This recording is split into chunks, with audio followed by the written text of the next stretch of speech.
I know it's shocking. During a lockdown, the weeb is watching VTubers.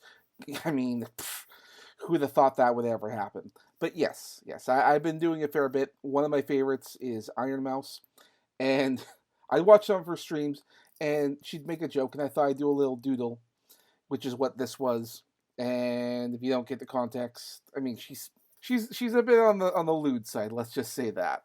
But it was a nice opportunity for me because at that point, when I was doing these little warm up drawings or doodles, I had just downloaded a bunch of manga apps, or not manga brushes in my art app. So I thought I'd give it a go. Perfect opportunity. Why not? And that's where this one, and I have another one coming up later, came from. So yeah, you'll see a little bit more of these. I've never done full out drawings, so maybe I'll rectify that in the future. Well, that's it for now. I'll talk to you all again soon. Bye.